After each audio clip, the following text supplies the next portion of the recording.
Right. Hi guys. Hi. Thanks, Hi, how you doing? William, for talking to the AP today. So I'm just gonna jump right into it. What would you say your favorite thing about filming in London is?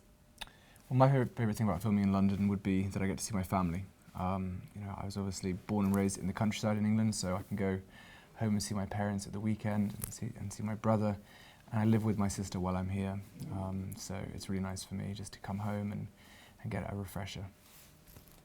And for me, I mean, how can you not love filming in London? It's one of the most magical cities in the world.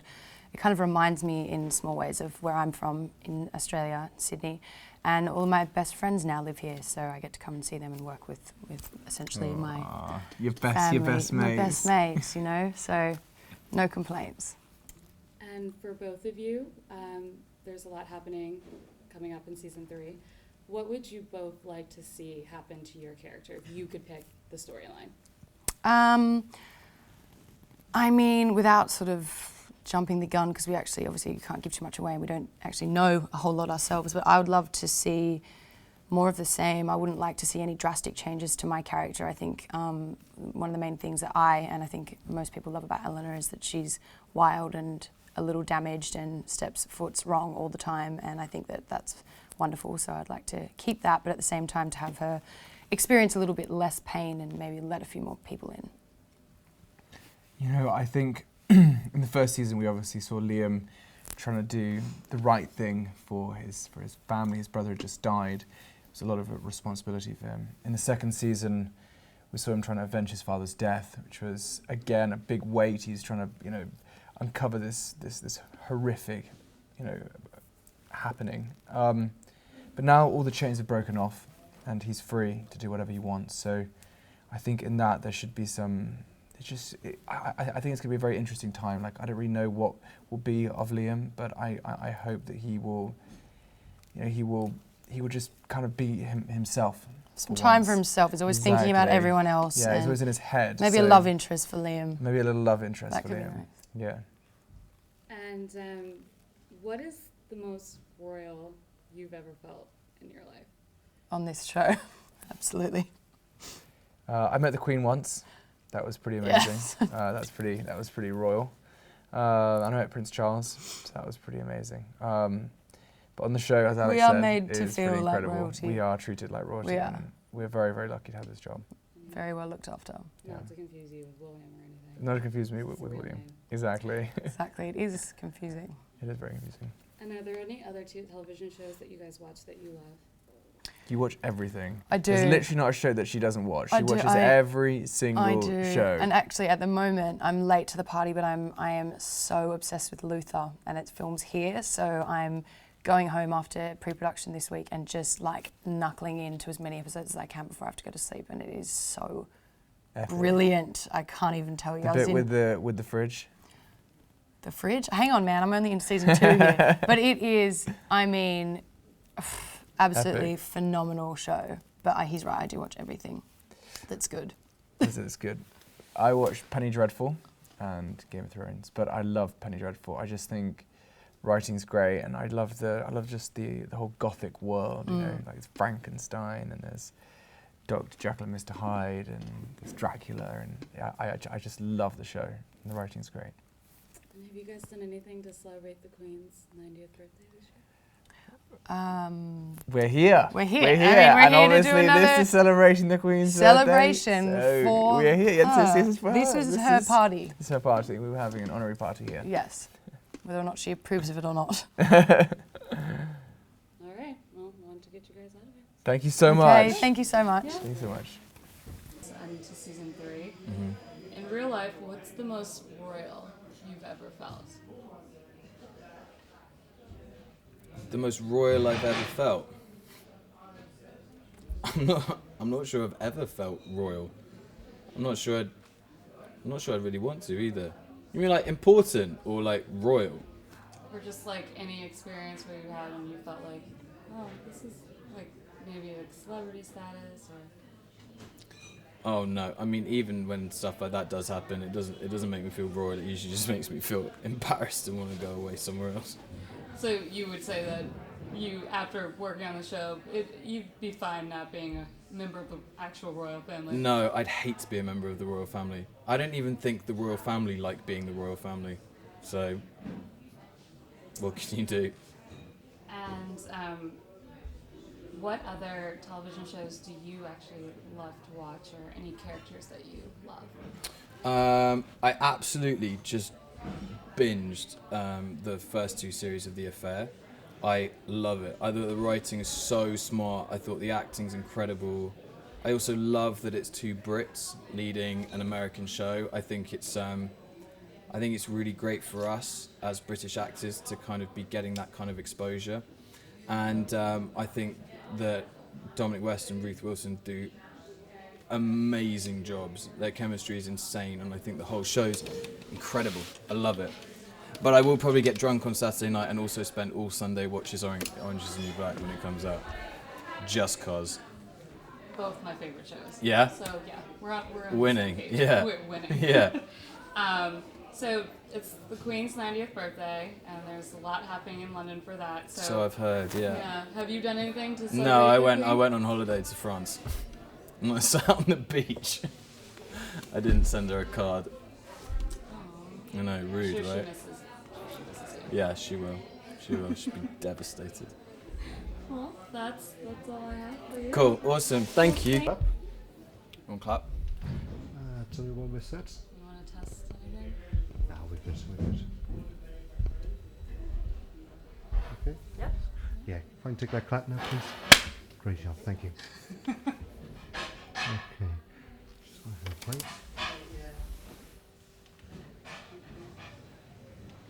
It's probably the best way to start your morning, right? Exactly. Exactly. Okay, Morgan. So what I'll do, just look into one another. I'm going to give you a count of 3, Okay. 2, 1. Hi. Hi. How are you? Good, thank you. How are you? Good. Well, thanks for chatting with us today. Yeah, of course.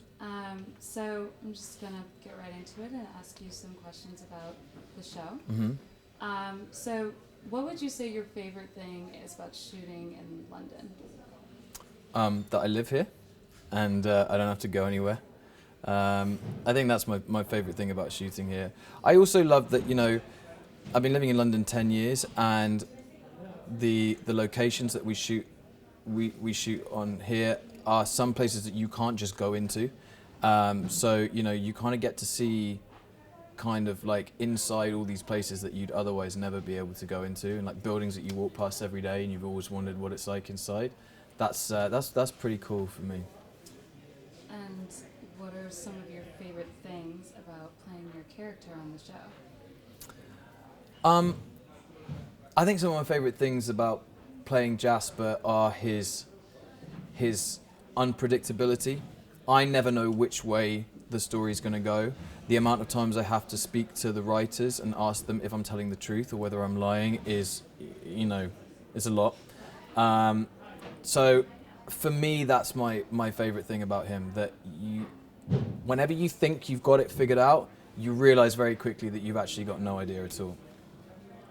And what would you like to see happen to your character in the upcoming season without giving the storyline away? Yeah, but what well, would you- I'd love to give you the storyline, but I don't know it, so that's not going to happen. I think what I'd love to see is, I think Jasper and Eleanor in particular have been through so much in the last 2 seasons. I'd really love to see them come together and really properly give it a go and try and have as normal a relationship as they possibly could.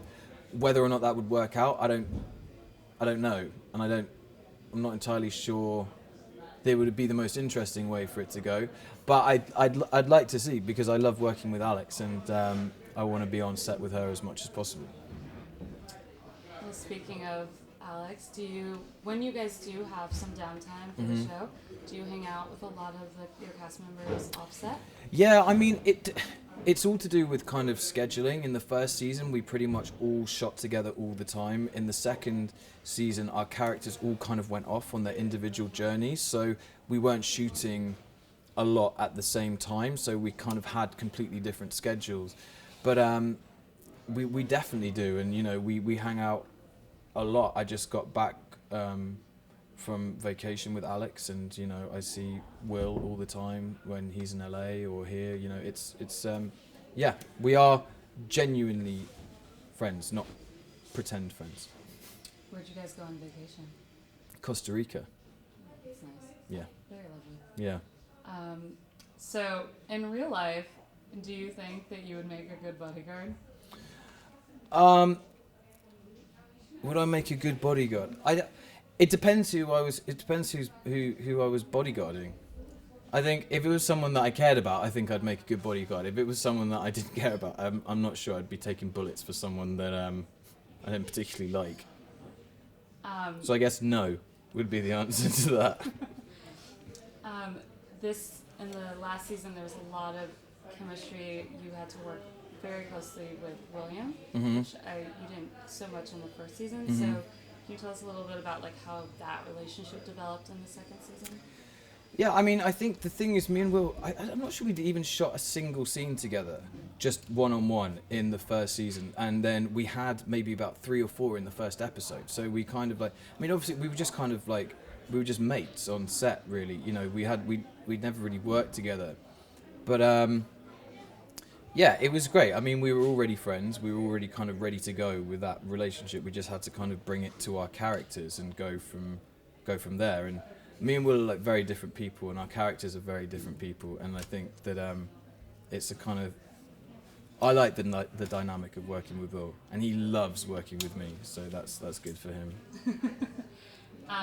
So now that you're on the show, and it's your show included, Well, thank you. and so it's the Queen's 90th birthday, and there's a lot of festivities happening in London. Is there anything you've done to celebrate the Queen, and what do you think of like just her legacy? And what do you think? I think the Queen is a remarkable woman. I've got huge respect for her, and I'm very proud that she is, you know, she's head of our country. She leads our country.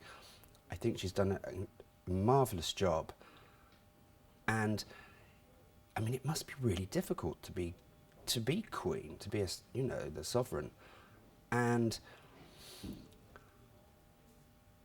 I wish her, you know, every success, and I hope that her successors can live up to her standards, because she's gracious, she's intelligent, and I was just listening to a story the other day how there was a surgeon who'd come back from being on the front line, you know, in a war, and he went to Buckingham Palace, and he was suffering from post-traumatic syndrome, and he couldn't speak to the Queen, and she ended up getting some dog biscuits and just feeding the dogs with him for 20 minutes while she talked, and he just, you know, and she's human, and I love that about her.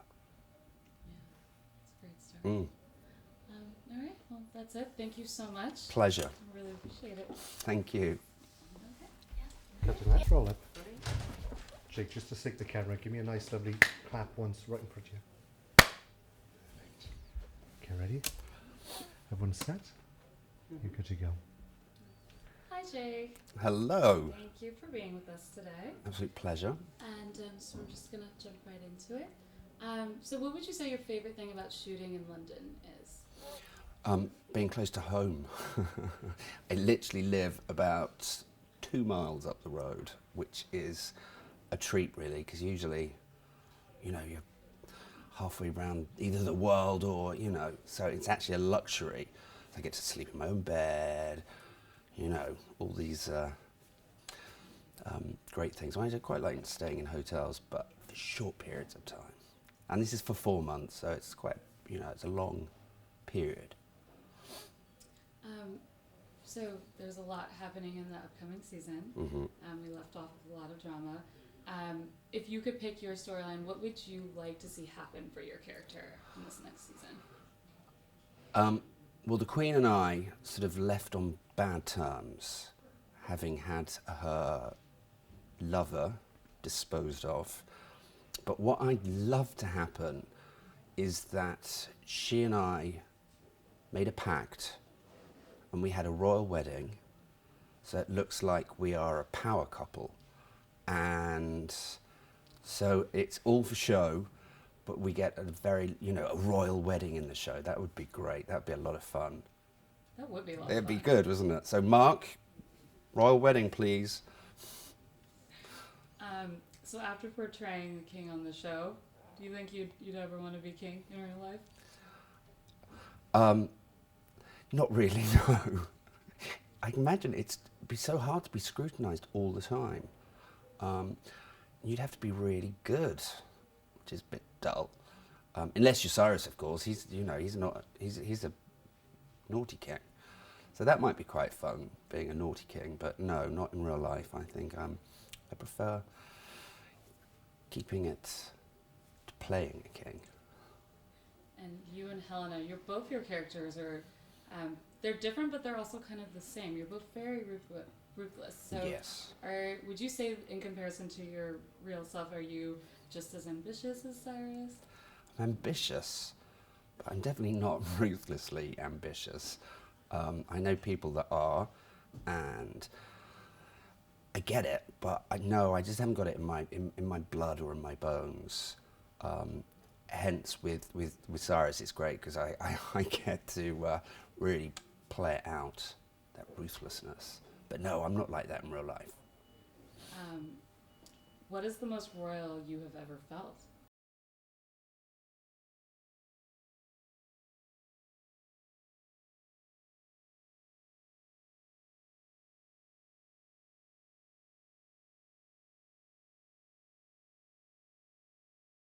In your life? I met Princess Diana when she was alive, and when I met her, it was magical, and she sort of swept me off my feet, I guess. She had such a presence, and she glowed, and we exchanged words with her, and she was just delightful and funny. And I guess that's the closeness I've come to royalty, and I felt very privileged. Oh, that's amazing. Yeah. So your character has an amazing wardrobe, and you look fabulous you. right now. I love the purple. So is this anything like your own personal style? No. I leave that to wardrobe to decide.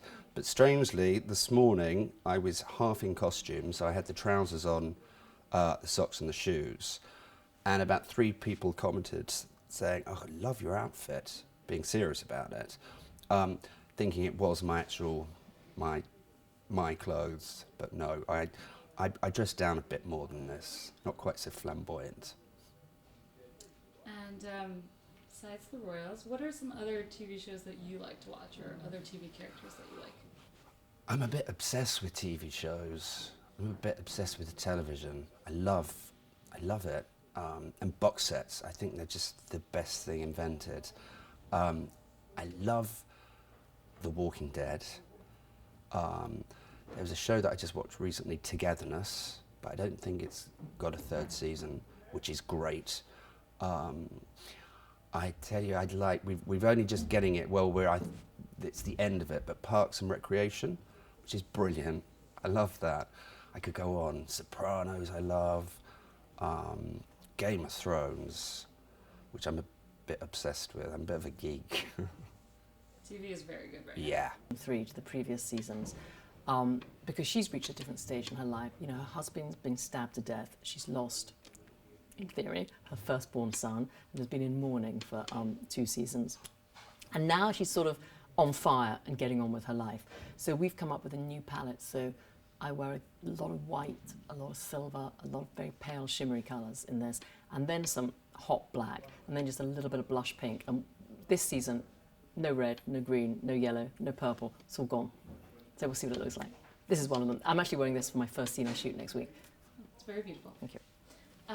And so, are there any other television shows that you really like to watch? Well, I'm obsessed with Homeland. I just love it. I'm absolutely desperate for the next season to start. I fell in love with Damian Lewis in the first 2 seasons, and I felt really bereft when he died. I couldn't believe it happened, and I thought, well, that's it, I'm not going to watch it anymore. But I just started it, and I loved it. So that's probably my favourite show on at the moment. Though I actually love Nashville too.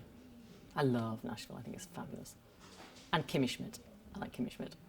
It's a very eclectic range. I guess that would be. And Breaking Bad was my all-time favourite, so yes. And lastly, it's the Queen's 90th birthday, and there's a lot of festivities happening in London. So have you done anything to celebrate the Queen? And what do you think about, you know, her legacy and everything? Oh, you know what? I think it's fabulous. I was at Royal Ascot 2 days ago on the Tuesday. I was presenting a cup, and the Queen arrived, and it's a wonderful pageant. She arrives. To me, they're like the best show business family in the world. They're just fantastic. So they came clip-clopping up in their beautiful open carriages. The Queen looks fantastic. I can't remember what colour she was wearing that day. I think probably lilac. I think she was in lilac.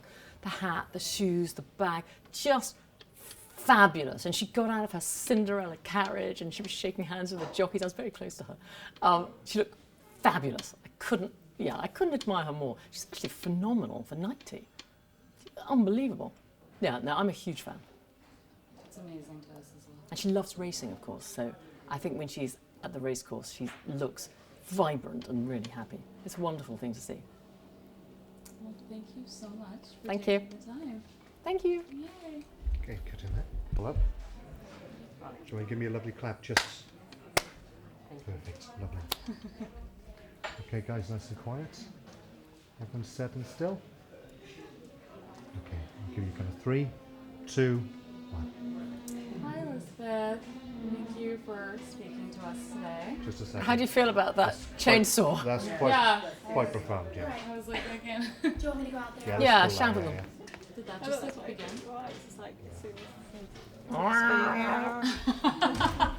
Let's keep rolling, just going to go straight into it. Okay.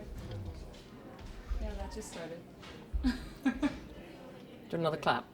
No, I'll keep going. Just you claps? No. No, I haven't. No chainsaw, there's some banging in the back. Yeah. Can you hear it? Is it I can hear, I can hear you perfectly over the Oh, top. boom. Yeah. Okay. Okay, let's.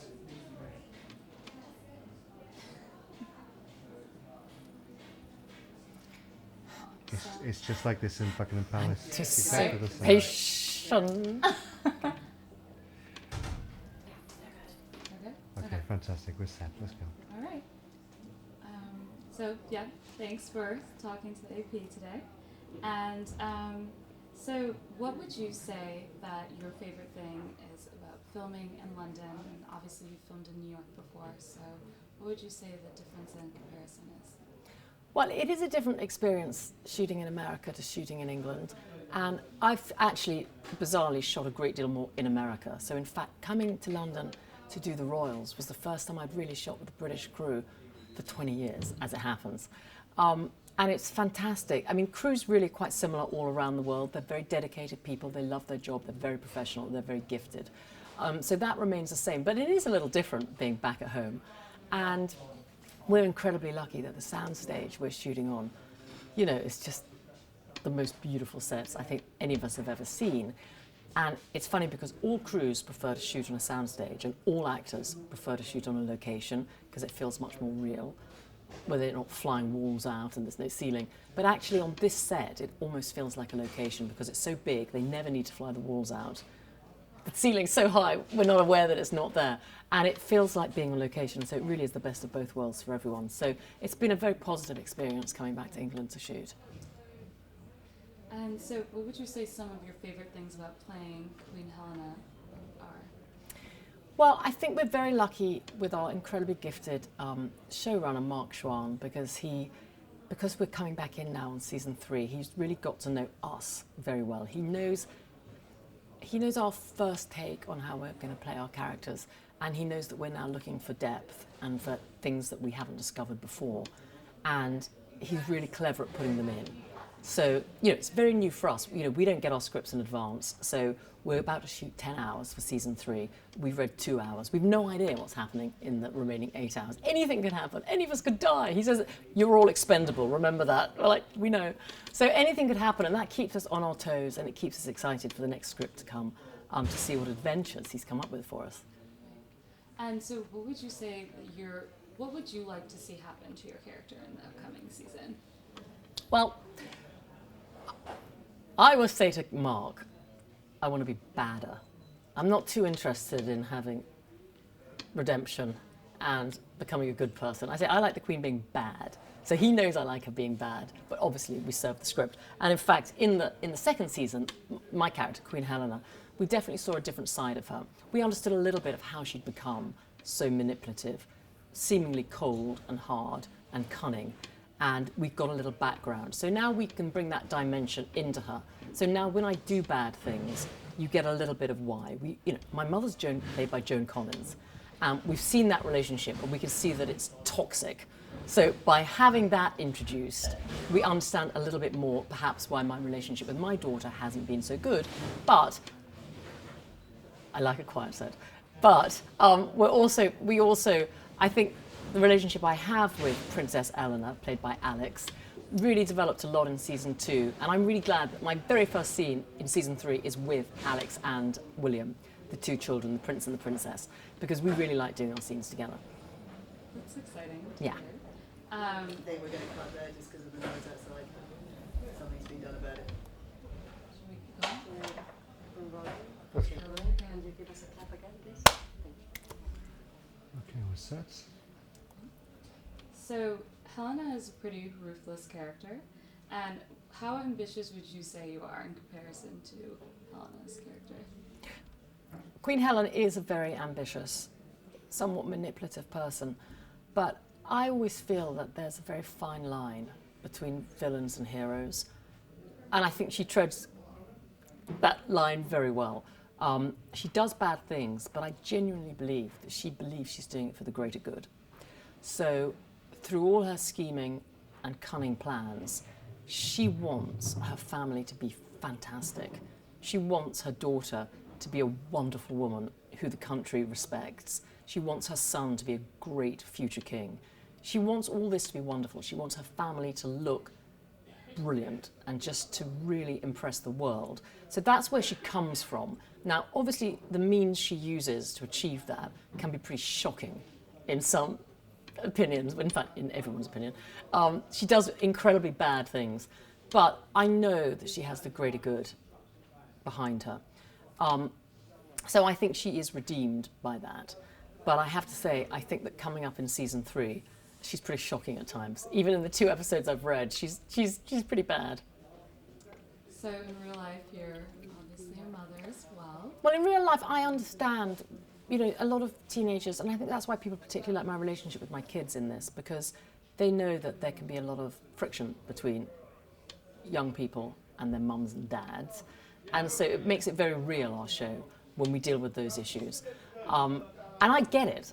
I want the best for my son too, so maybe I bully him to sit and do his chemistry homework, and it annoys him. Well, that's because I want the best for him as well. And, they always say mums would bury bodies for their children, so I'm probably no different to Queen Helena, but perhaps not quite so bad. But I would be, probably, if my back was against the wall or his was. Does your son like to come and visit you at set? My son loves the Royals. He loves coming to set. Because we film right over the summer vacation, he's pretty much here the whole time. He's very annoyed because he misses the filming of episode 1. He doesn't break up for the summer until July 1st, so he misses the first week. But yeah, he loves it. He runs my lines with me, and because he's a kid, they have incredibly annoying, super fast memories. So he knows my lines from one reading. And because he's reading in with me, he knows all the other cast members' lines too. So he runs lines with the whole cast, and he knows all of their lines too. So he stands as a good prompt, because we always have continuity, but he's faster because he's standing right behind the camera. So he prompts us all the whole time. And yeah, he's actually quite useful. In fact, I should really lobby for a fee for him. That's amazing, Yeah. actually. So in real life, what would you say is the most royal you've ever caught? Well, it's interesting because being an actor, I took a lot of time off to raise my son. So, I lived on a soundstage for, 15, 18 years, whatever it was. And then I took a lot of time off. And it wasn't until I went back in when I was shooting a show called Gossip Girl that I realized what an extraordinary life you have as an actor during your working hours. Because we are treated like little princesses. It's very sweet. Everything's done for us like we're 4 years old. And it wasn't until I found myself raising my hand to the first AD during Gossip Girl to say, can I go to the bathroom? I realised I was exactly like my son, asking mummy and daddy everything. You know, they tell you what time you're being picked up. They're doing your hair, they're doing up your shoes, they're doing up your dress, they're doing up your bra, for goodness sake. You know, everything's done for you. Food's put in front of you, water's put in front of you with a straw sticking out, ready for you to take a sip so you don't ruin your lipstick. It is quite a rarefied, extraordinary world. Now, of course, the minute we leave set, you know, we're making our own toast and making a cup of tea and falling over the cat. I mean, it's normal when we get home. But actually, I realised that in a funny sort of way, actors, whatever age you are, and whatever you're doing, it's a very special, you're treated in a very special way on set. It's just part of the game, and it's the way it is, and it's very nice. You played some very fabulous characters from Helena and on Gossip Girl as well. When it comes to your wardrobe for Queen Helena, like, are you very similar in the way you dress, or is she a little bit more extravagant? Well, it's interesting. Through playing this part now for 2 years and going into a third, there's certain things in real life I can't wear now because I feel like I'm in costume. So basically, any tight little shift dress in a bright colour, I'm like, I feel like I'm going to work. I can't wear that anymore. So she sort of took my style. So now I have to find a new one, otherwise I've got nothing to wear. I have to go back to jeans and t-shirt. So it's quite important to me, I think, how Queen Helena looks, because I know that her character would care very much about her image. So therefore, as an actor, I have to care on her behalf. So I am quite beady-eyed about how she looks. I'm dressed a little differently in season